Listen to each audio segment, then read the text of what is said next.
Welcome to Get Rich Education. I'm your host, Keith Weinhold. Today, debt-free is dumb. This has never been more true than it is now, with real interest rates potentially even lower than the rate of inflation. In fact, has debt-free even become a poverty marker? I'll answer that.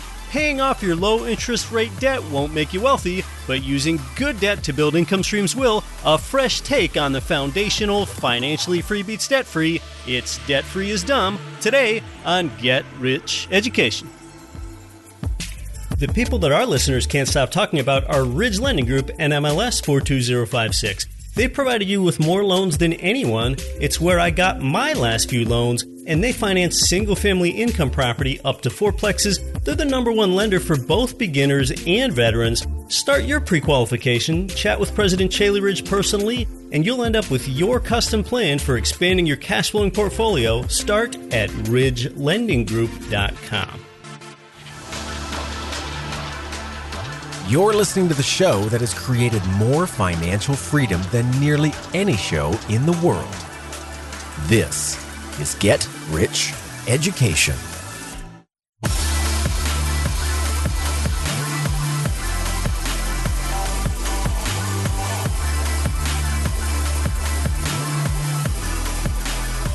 Welcome to GRE, from the 7 hills of Rome to the 5 boroughs of New York City and across 188 nations worldwide. I'm Keith Weinhold. This is Get Rich Education. Debt-free is not the place to be, especially if you're in real estate, even if you just own your own home and no rental property, that's true. But see, going back to adopting the abundance mentality, if you think that money is a scarce resource, then you would be afraid to owe it to somebody, which would lead to thinking that debt is necessarily bad. In a lot of cases, debt-free is dumb today.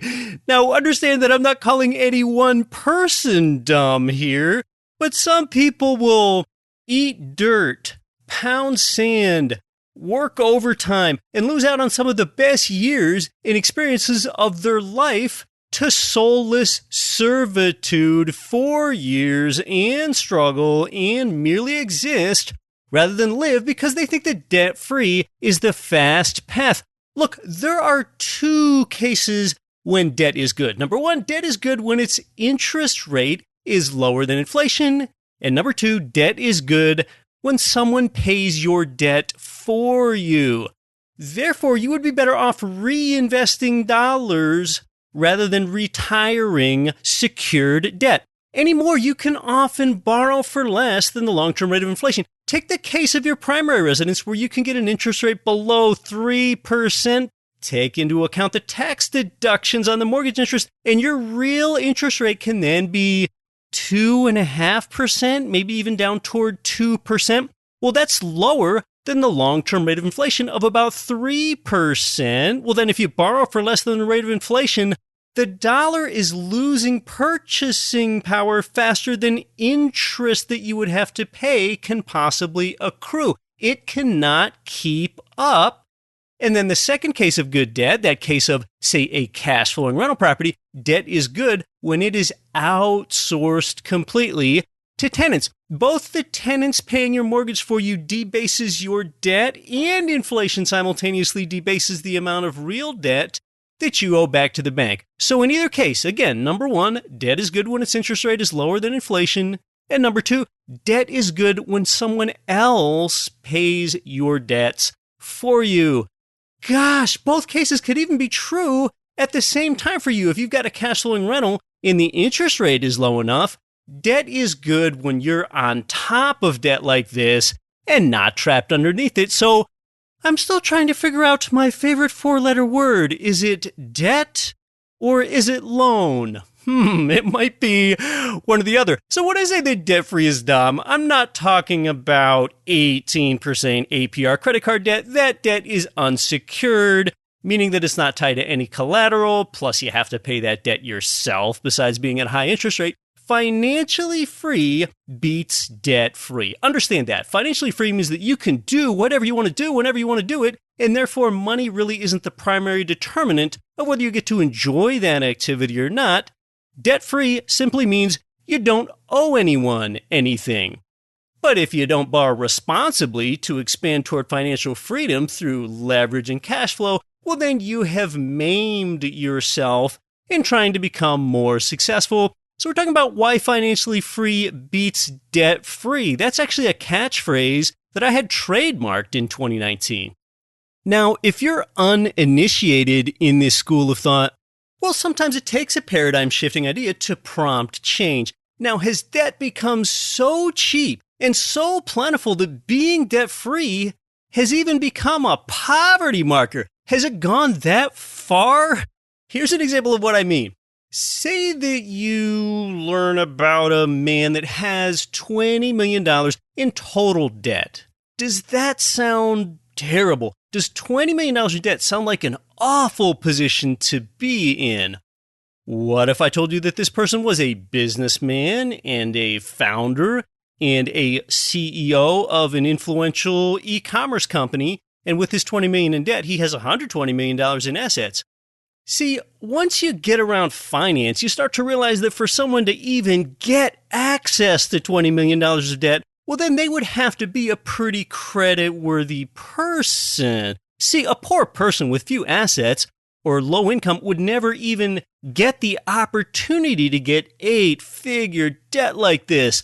Facebook founder Mark Zuckerberg, for example, got a mortgage for his home, although it was totally unnecessary. He could have paid for it all cash. He can't afford the opportunity cost of retiring that debt. I'm going to guess that Zuck has a lot more debt than just $20 million because he is financially savvy and the value of his assets is multiples greater than the value of his debt. Can you afford to have the entire value of your home all tied up with 100% equity in it, meaning that you had a zero mortgage balance?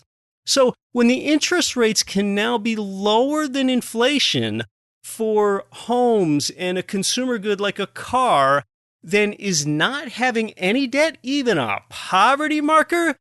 No, I think that's going a bit too far, saying that debt-free is a poverty marker. But today, if you see zero debt on someone's balance sheet, you've got to wonder about the financial savvy of that person. I myself, I would be nowhere without debt. I would not have been able to buy that first fourplex almost totally with the bank's money and the tenants servicing that monthly debt. My own home that I live in, my primary residence, that could be paid off this week if I wanted to do it, but instead I have the maximum amount of debt against it. I mean, the maximum that I can find, and over time, I do cash out refinances so that it stays that way.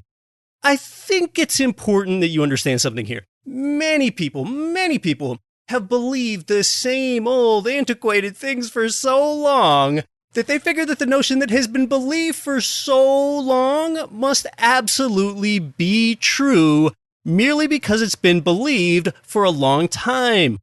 Yes, just because you believe something for a long time does not make it true, like desiring a paid-off home. Even if it is paid off, you can usually go back and get a loan against that and correct that problem. And you know what else many people think? A lot of people, they still think that the dollar is backed by gold, even though President Nixon totally depegged us from that 50 years ago. In 1971, it is 2021.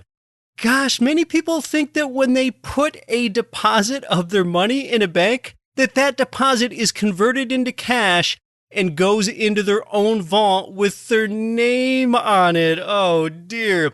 Well, similarly, people think that debt-free is still the way to be a lot of times. When mortgage rates breached 18% back in the year 1981, well, maybe debt-free was somewhat more desirable, and maybe that's why your grandparents and your parents thought that debt is always something bad. Well, this nonsense debt-free at all costs mantra persists, and it's just not valid anymore. If you had enough money to pay off your home mortgage right now, would you do that? A lot of people actually would. In fact, some people think that part of the American dream is to own your own home and own it outright mortgage-free. Well, if that dream is so wonderful, then why do countless financially successful people that really understand things, who have more than enough money to pay off their mortgage, refuse to pay it off? Well, a paid-off home, that means that now you've lost your leverage. A lot of times, people need to unlearn the old before they can even make room for new ideas. It's a process of unlearning a lot of times, because eliminating your debt, that often postpones your financial freedom. You need to form both the habits and actions that produce income streams, grow your upside. You can't do that very well if you put your money toward retiring low interest rate debt. Instead, focusing too much on becoming debt-free, that means then that you have sent your money away to retire. That's why you can't retire or be financially free, because you've sent your money away to retire rather than work for you, and more accurately, rather than using your money to leverage other people's money to work for you. If you could invest in something then that could never go up in value, but this thing could only go down in value, how much of this investment that I'm describing would you want? Well, you wouldn't want any of that scenario, right? You've got no upside.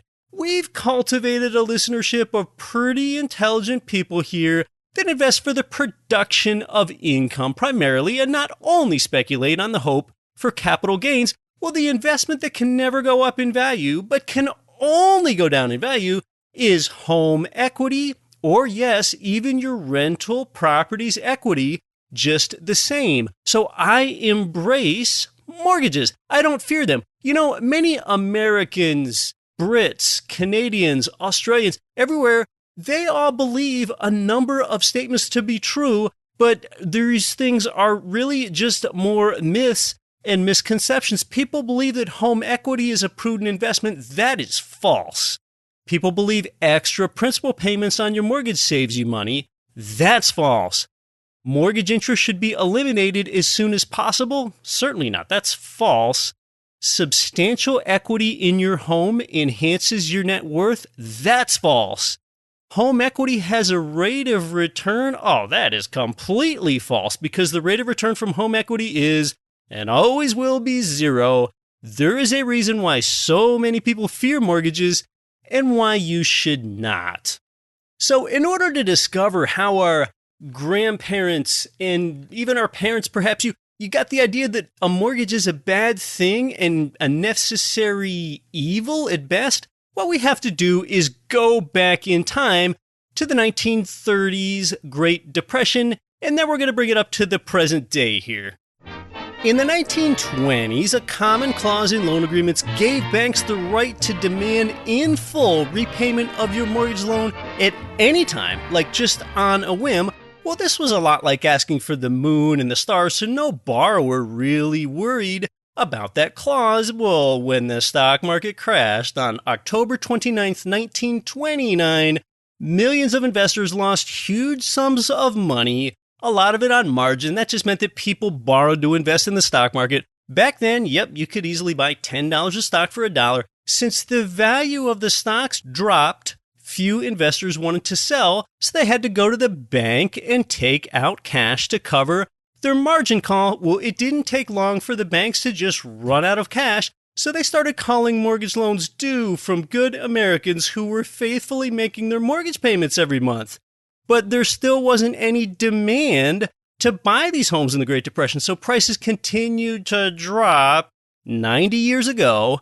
Well, to cover the margin calls, brokers were forced to sell stocks, and once again, there was not a market for stocks, so the prices kept dropping. Ultimately, the Great Depression saw the stock market fall more than 75% from its 1929 highs. More than half the nation's banks failed. Millions of homeowners couldn't raise the cash that they needed to pay off their loans, so they lost their homes. It was out of this crisis that this fear-based American mantra was born, and what it said was, always own your home outright and never carry a mortgage. Well, the reasoning behind America's rationale was pretty simple then. If the economy fell to pieces, well, you figure at least you still had your home, and the bank couldn't take it away from you.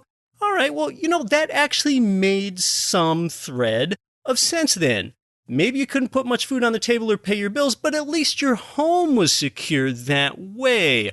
Well, ever since the Great Depression, new laws have been introduced, and it makes it illegal for banks to call your loan due. They cannot do that anymore. So understand that the bank can no longer call you up and say, hey, we're running a little short on cash. We need you to pay off your mortgage loan in the next 30 days. That simply cannot happen today. Also, the Fed is now quick to infuse money into the system if there is a run on banks, as we saw in 1987. We saw infusions with quantitative easing 10, 12 years ago. And also the FDIC was created to insure banks. Still, you can see how this fear of losing people's home cut right to the heart of what they see as sacred and secure. That became instilled in the hearts and minds of the American people, and they quickly grew to then fear their mortgage, because in the 1950s and 60s, families would still throw mortgage burning parties to celebrate paying off their home. And so because of this fear of the mortgage, for 90 years now, most people have overlooked the opportunity that your mortgage provides to build your finances rather than jeopardize them. So there's a reason why people hate their mortgage and why you really shouldn't. Many people hate their mortgage because they know that over the life of a 30-year loan, they will spend more in interest than the house cost them in the first place in some cases. So to save money, it becomes very tempting to either make a big down payment up front or to make extra monthly principal payments along the way. Well, unfortunately, saving money is not the same as making money, or put another way, paying off debt. That is not the same as accumulating assets. So by tackling the mortgage payoff first and the investing goal second, a lot of people fail to consider the important role a mortgage plays in your financial freedom. Every dollar you give the bank toward a mortgage paydown, that is a dollar then that you did not invest. While paying off the mortgage saves you interest, it denies you the opportunity to earn greater interest with that money. Let's say your monthly mortgage payment is $2,000, and you decide this month to pay $2,100, an extra $100 toward your principal paydown. All right, well then here is what you're saying to the bank. Hey, Mr. Banker, here's an extra $100 principal payment. Don't pay me any interest on it. If I need it back, I'll pay you fees, and I'll borrow it back on your terms. Oh, and plus, I'll prove to you that I qualify again in the first place, or at least I'll try to prove that to you. I mean, do you know someone that's still doing something like this? Yes, some people are still doing that. That is fear.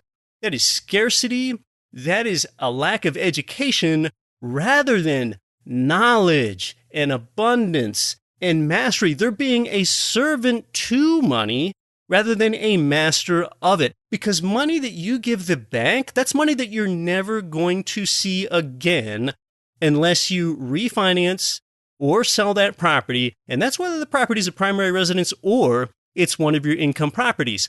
So why separate the equity from your home then?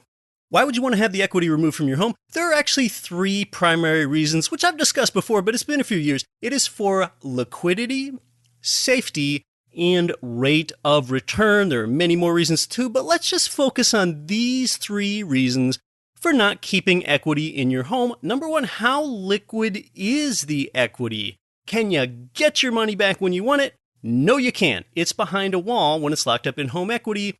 Secondly, how safe is your equity? Is it guaranteed or insured in any way? No, equity's not. And then what rate of return can you expect with that equity locked up in a property now? Exactly zero. Home equity fails all three tests of a prudent investment: safety, liquidity, and rate of return. So why separate equity to increase liquidity? Well, one of the biggest misunderstandings in both the real estate world and the mortgage world is that your mortgage is really a loan against your income, more so than a loan against the value of your house. Without an income, in most cases, you just can't get a loan. So if you suddenly experience difficult financial times, would you have $50K of liquid cash to help you make your mortgage payment, or have an additional $50K of equity, therefore instead already trapped in your home? Almost every person who has ever lost their home to foreclosure, they would have been better off if they had their equity separated from their home in a liquid, safe, conservative side fund that could be used to make mortgage payments during their time of need.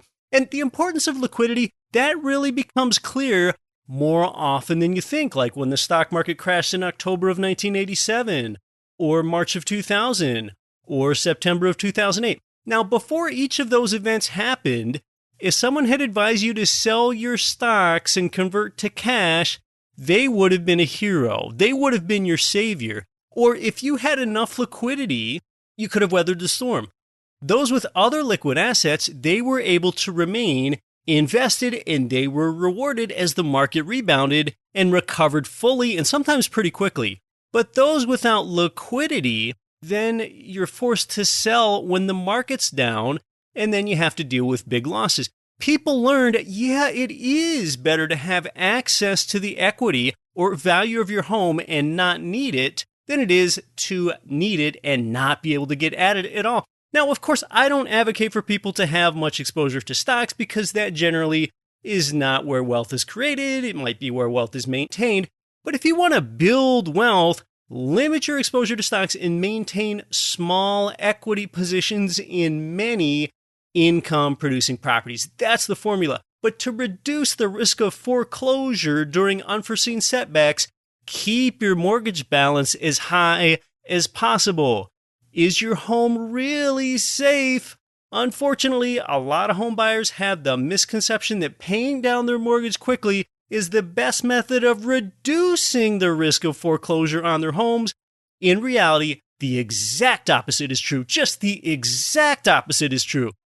As you pay down your mortgage, you are perhaps unknowingly transferring the risk away from the bank and right onto yourself. When the mortgage balance is high, the bank carries the most risk. When your mortgage balance is low, you bear the risk. Think about it from the banker's perspective. With your low mortgage balance, the bank is in a great position because they stand to make a nice profit if you default, because a lot of your loan has been paid off.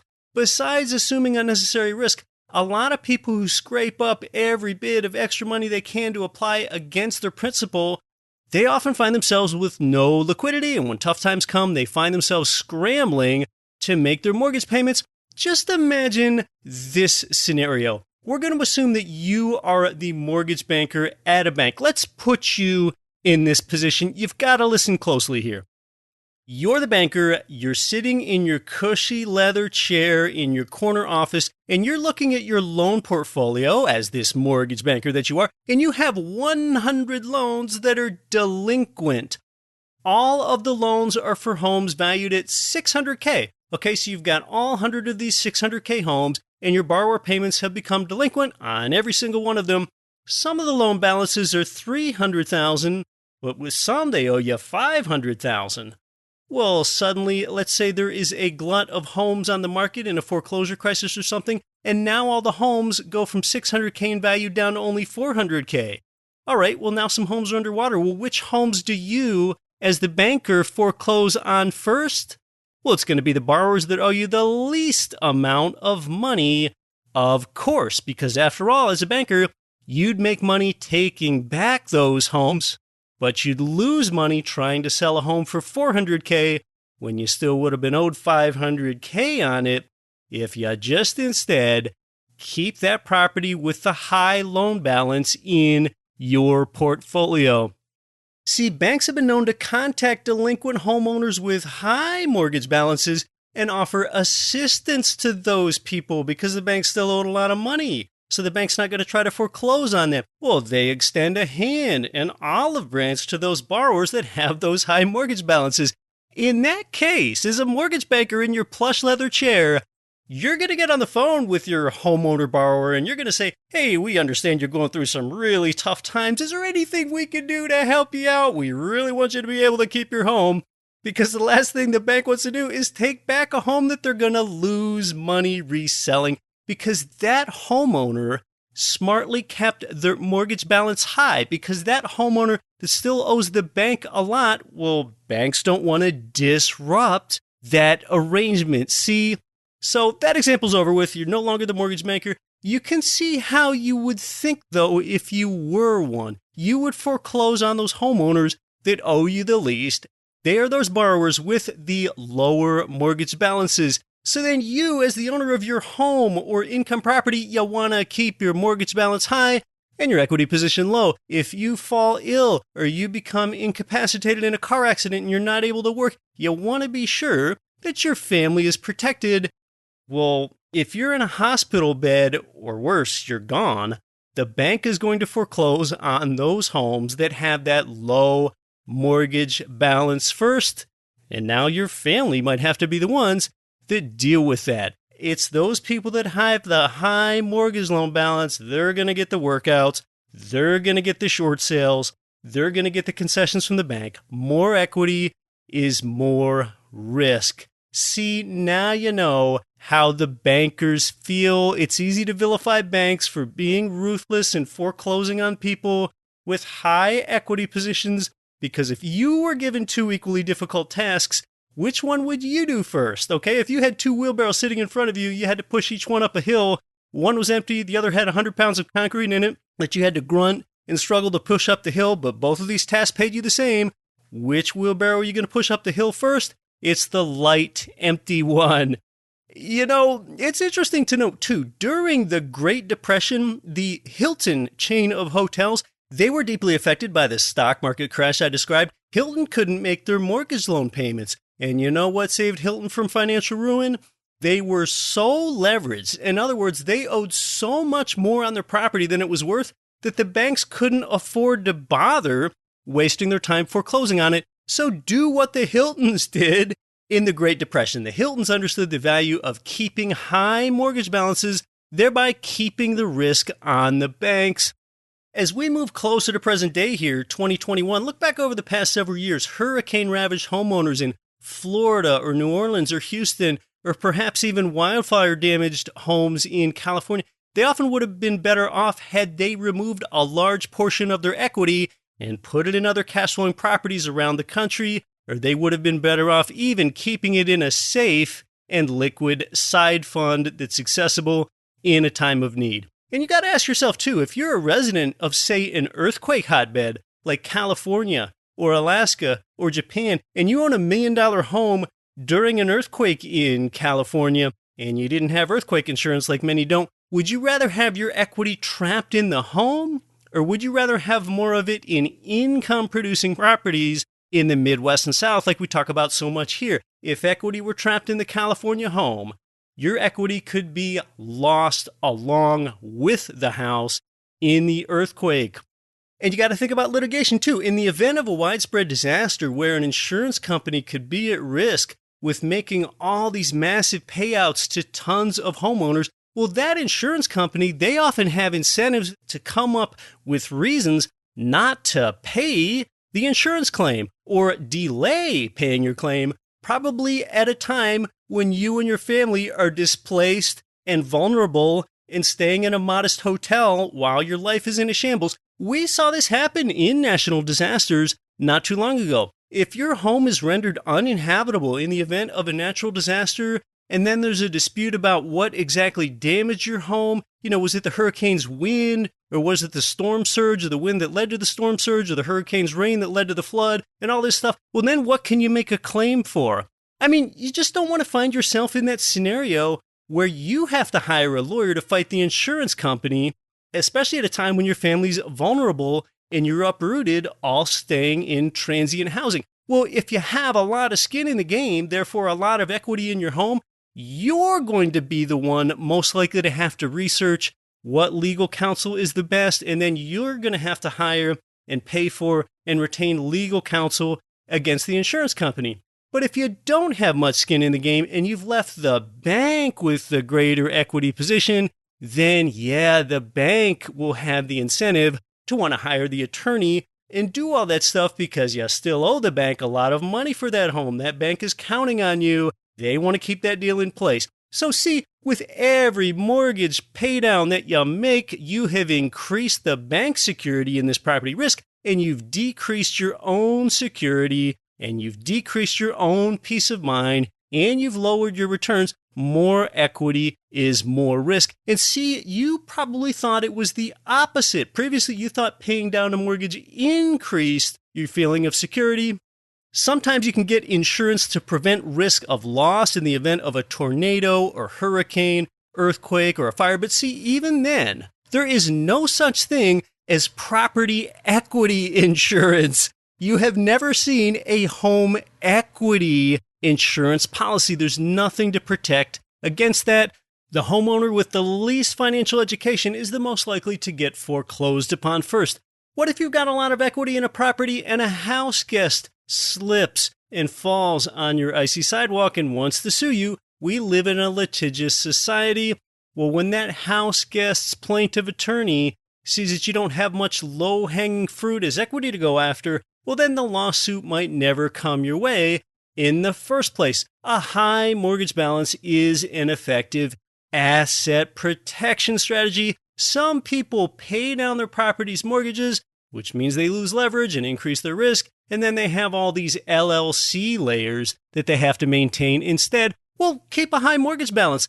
Make the bank share in the risk with you. Again, that's really an example of making other people's money work for you. Yep, other people's money, the bank's money, is helping protect you. My personal home, primary residence, still has only about 20% equity in it.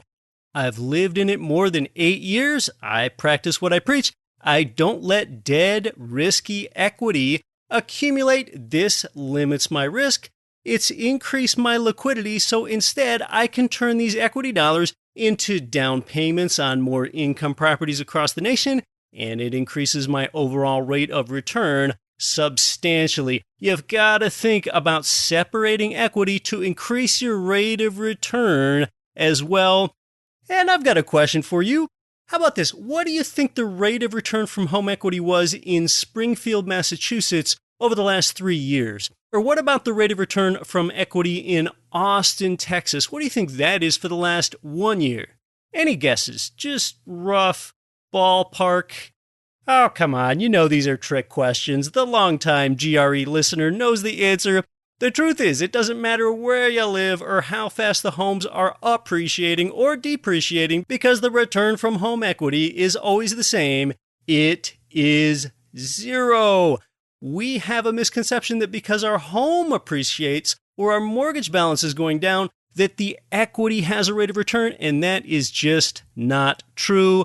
Home equity has no rate of return. Home values fluctuate instead on market conditions. It's got nothing to do with your mortgage balance. Your home or your income property's value fluctuates on population growth or contraction or job growth, supply versus demand, or the remaining availability of developable land in your area, and all kinds of other factors. But the equity in your home has zero relation to the home's value. Zero. Equity is in no way responsible for the home's appreciation, so the equity just simply sits idle in the home without a rate of return. Assume you have a rental property worth $100K that you own free and clear. Just think about this. If it appreciates $5K up to $105K, then you've got that 5% gain.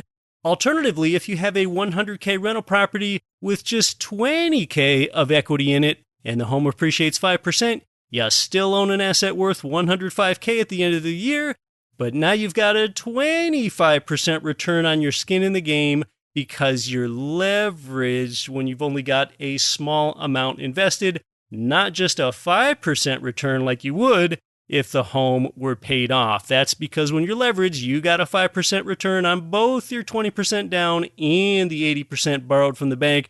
The return on both of those is yours, so the market provides the return, whether the equity is there or not.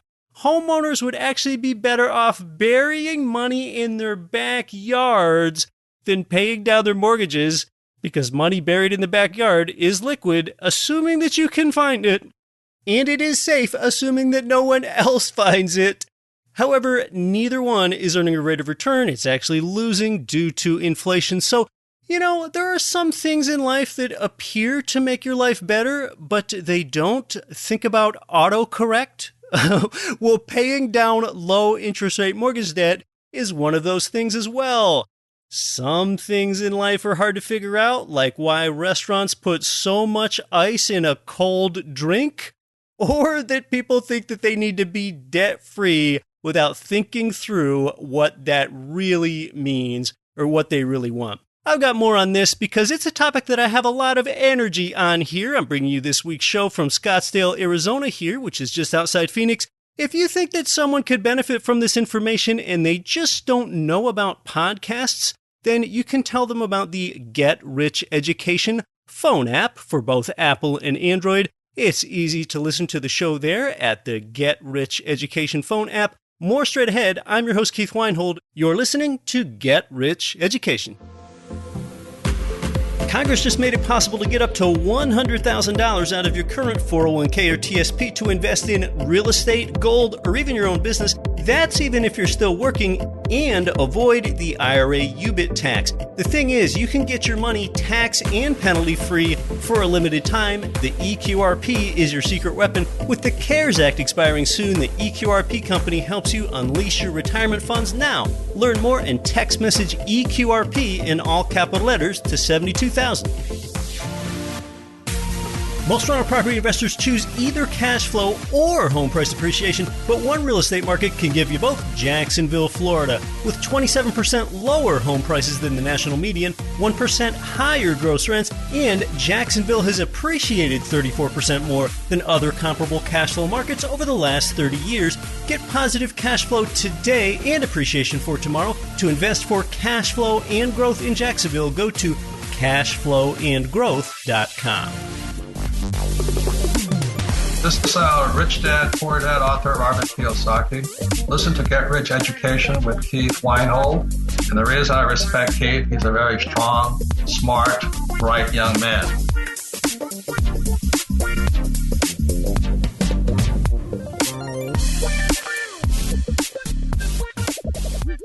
Welcome back to Get Rich Education. I am squarely and thoroughly telling you why debt-free is dumb today.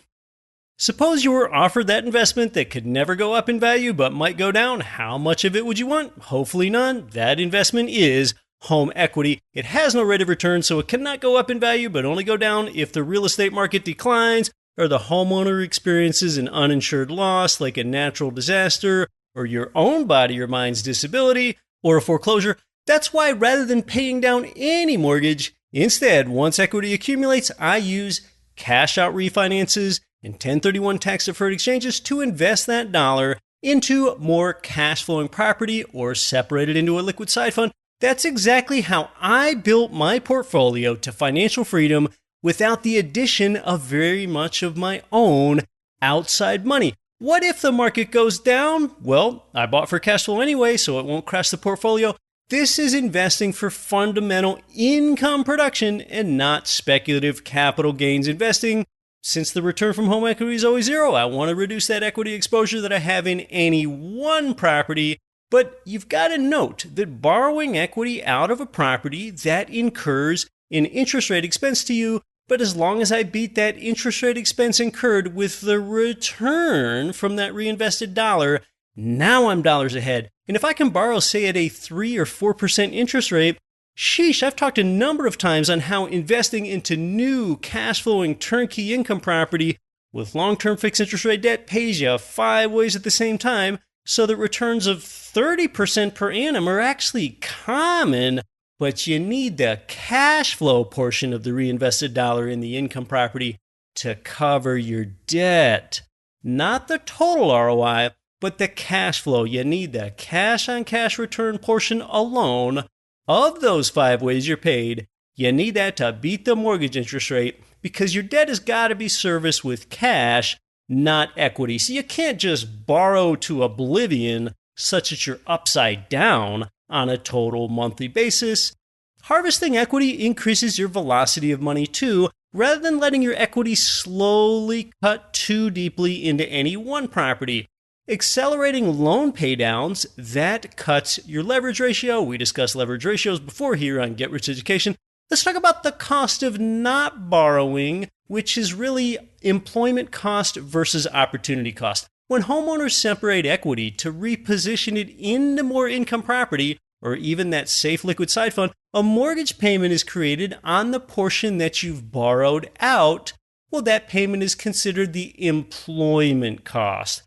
What a lot of people don't understand is when we leave equity trapped in our home, we incur the same cost, but we call it an opportunity cost.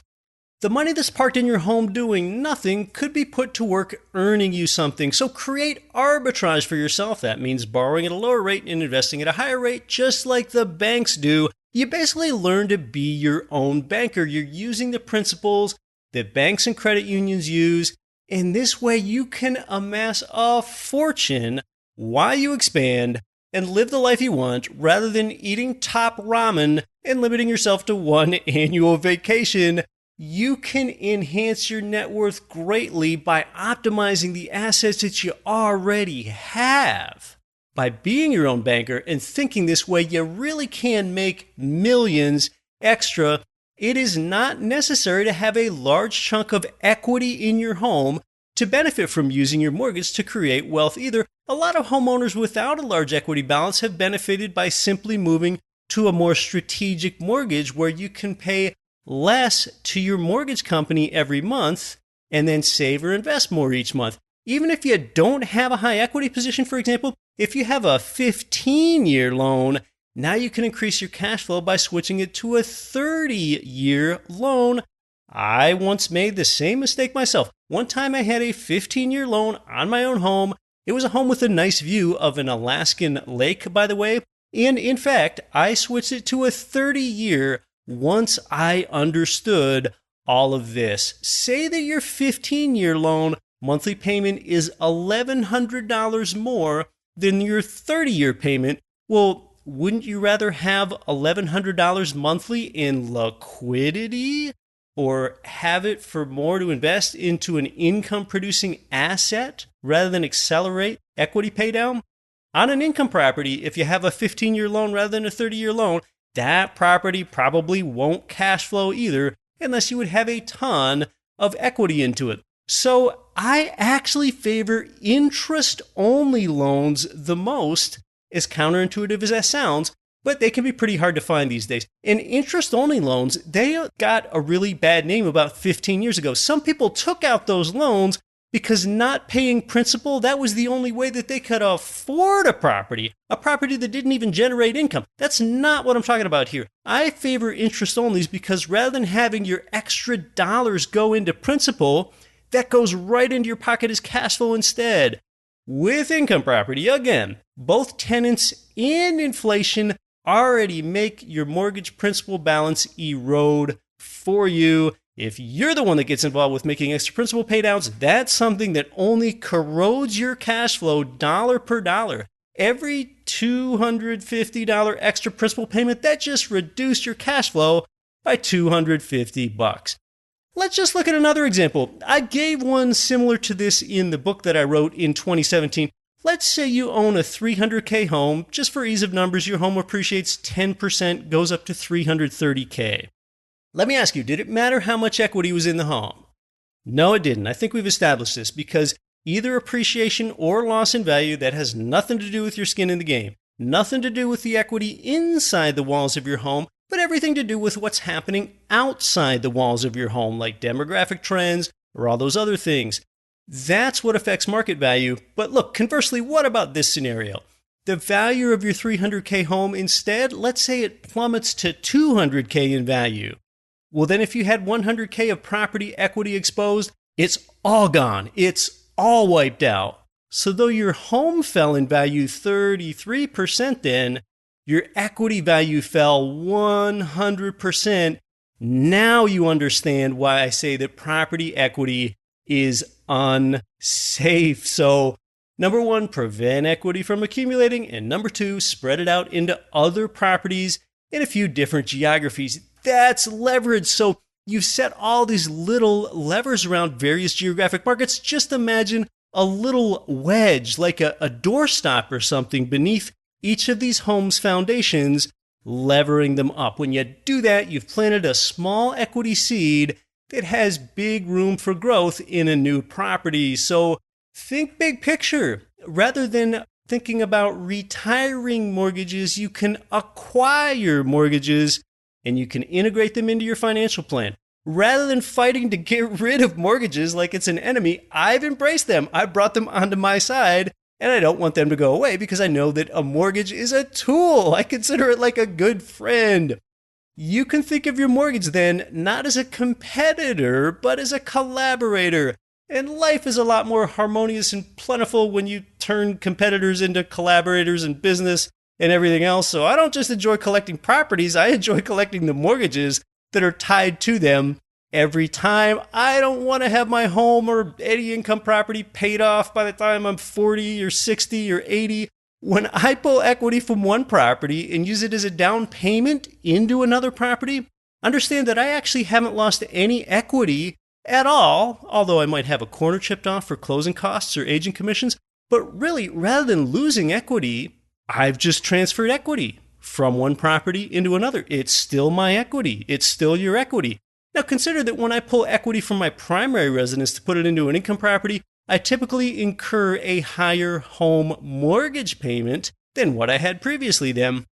But as long as the difference between the new home mortgage payment amount and the old payment amount is exceeded by the positive cash flow that I receive from the new rental property, well, then I'm dollars ahead on a monthly basis. Plus, I have all the other benefits of owning a real estate portfolio that's just greater in value overall. Now I have two properties to potentially appreciate in value rather than one. So before, rather than just having a $300K home, you might still have your $300K home plus a $200K income property, all with the same amount of equity. Plus greater tax benefits, monthly cash flow, you got more loan amortization, more inflation hedging benefits of the long-term fixed interest rate debt. And as I go through life, I find that those with less financial education are more likely to say something like, oh, I can't wait until I have this property paid off. Oh, hearing this is sort of like when someone tells me they have a boatload of money saved at the bank earning 0.5% interest. I'm like, okay, that's not completely bad in itself because I see some potential there, but you're not just going to leave it there. What are you going to do with it? Money earning nothing at the bank, though, that could actually be better than home equity because at least it's more liquid. So understanding this stuff and putting it into practice, that's how I, as an investor, got ahead farther, faster. Instead of doing things like learning how to replace garage doors or fix a toilet flapper in the most efficient way, I still don't know how to do any of that stuff. I learned about big picture forces like arbitrage, leverage, cash flow, inflation, and smart equity management like we're talking about here.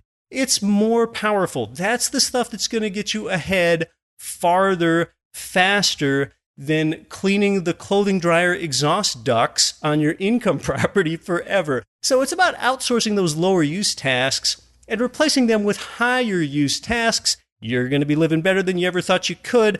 I think some people get content with being their own landlord because they just don't realize what else they can do with their time. Think big picture, think scalability, think of building an empire with these powerful investing concepts and not so much self-managing properties over the long term. With all these new construction income properties today, though, I will say that so few things go wrong that you might be able to manage those remotely.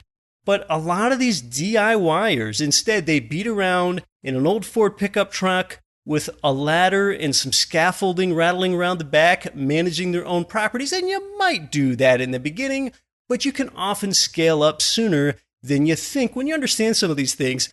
And some people just want to rationalize that their life isn't so bad compared to those without clean drinking water in poor parts of the world or something. So they just stay content on trying to change the furnace filters at the rental property themselves. But you don't have to be your on-site manager or your laborer. As an investor, you've already got laborers standing by just waiting to work for you, but these laborers have names like tenants and leverage and arbitrage and inflation. They're like laborers working for you. And this is exciting stuff. This is get rich in your sleep stuff when you understand and embrace it.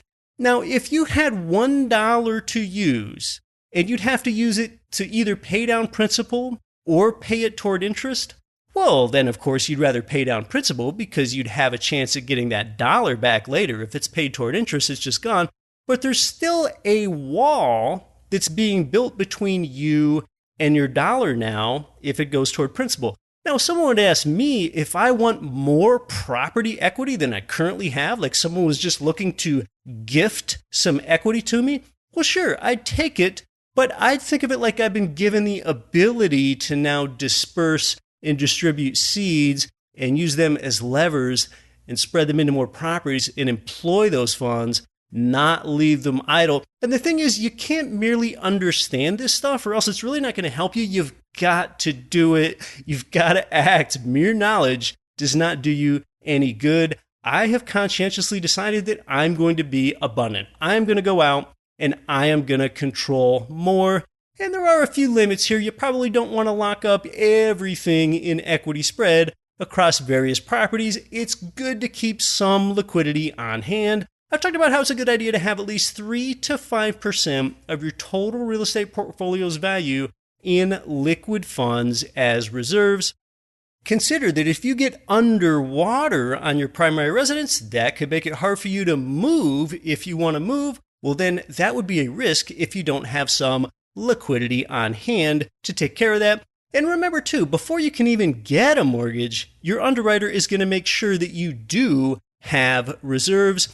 I think another mindset is to think about your control of a property. You know, whether you have a 5% equity position in your property or a 50 or 60 or 80% equity position or a 100% equity position in your property, you still have the same right to tear down the fence at your home's backyard or paint your home yellow or blue or add a carport to a rental property that you own. So your equity position, that doesn't affect your control at all. Lower equity, same control. Less property equity, that can also increase your tax deductions because mortgage interest is typically tax deductible. So no one achieves financial freedom just by eliminating their debt. In fact, debt elimination, that often slows financial freedom.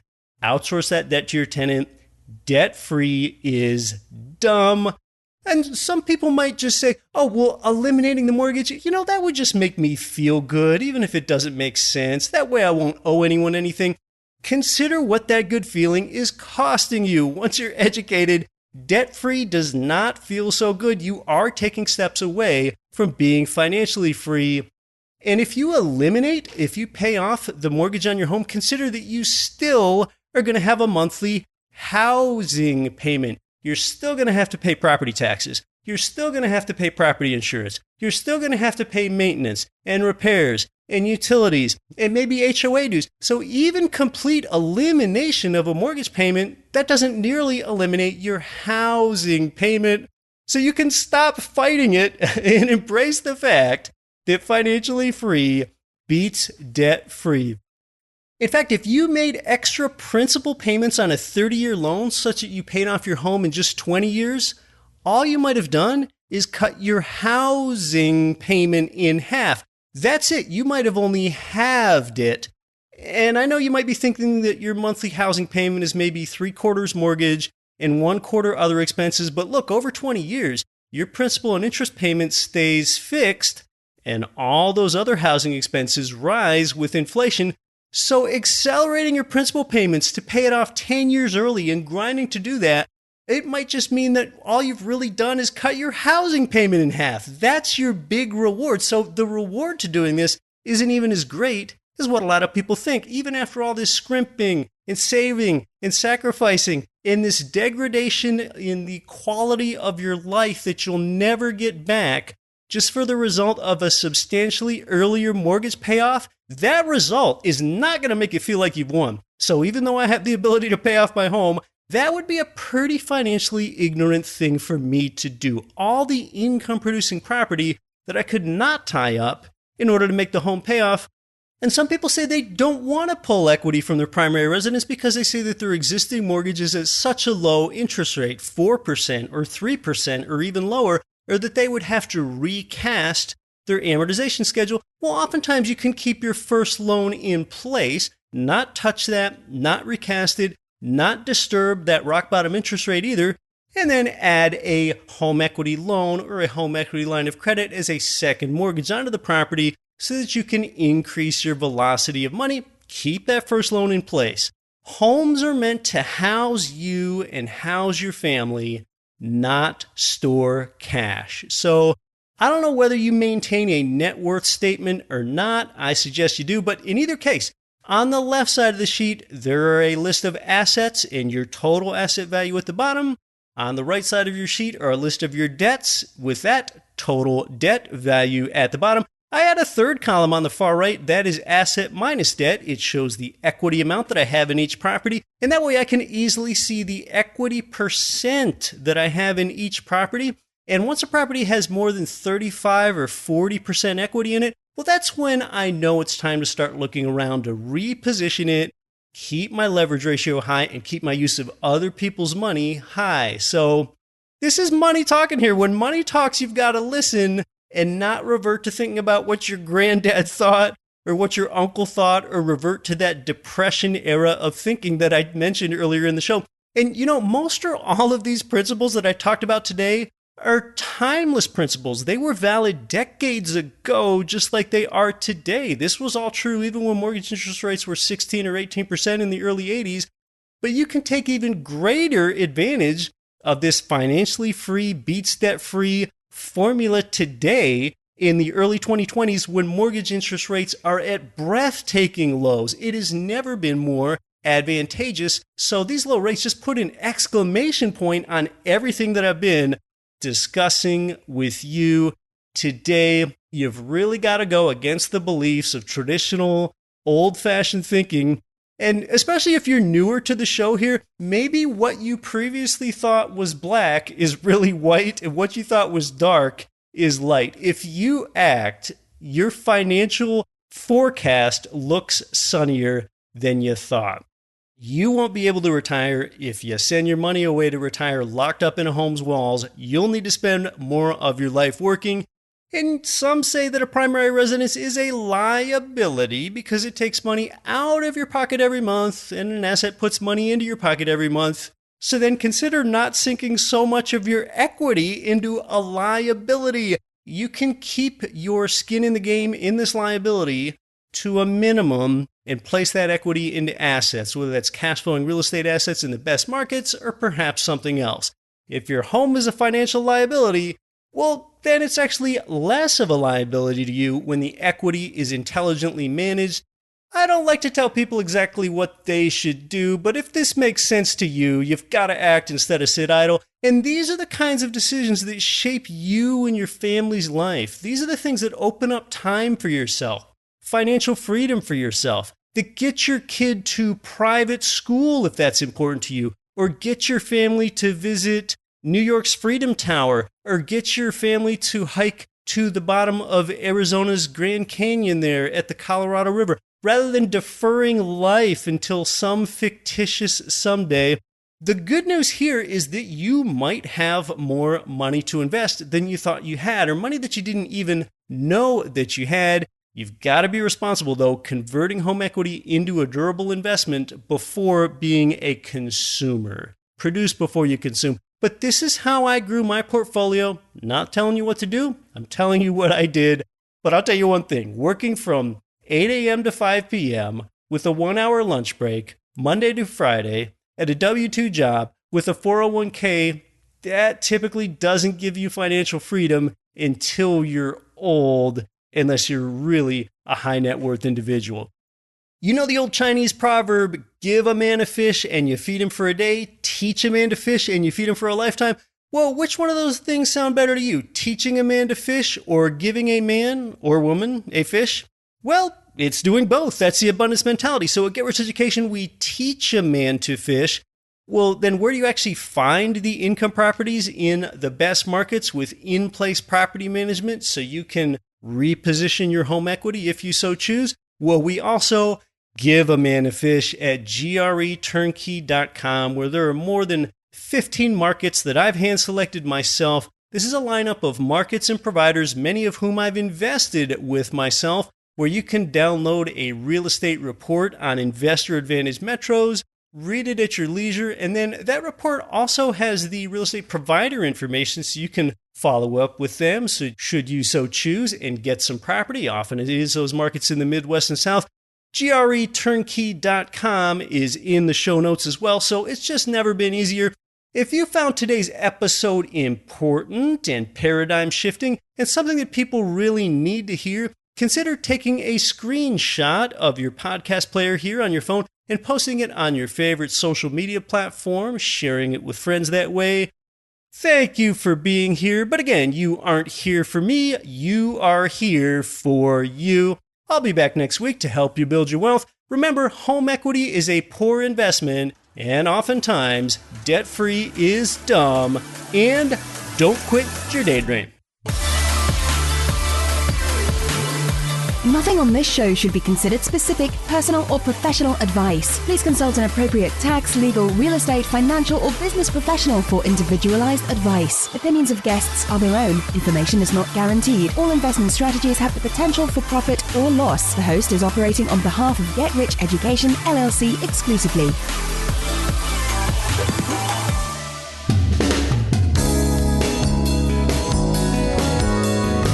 The preceding program was brought to you by your home for wealth building, GetRichEducation.com.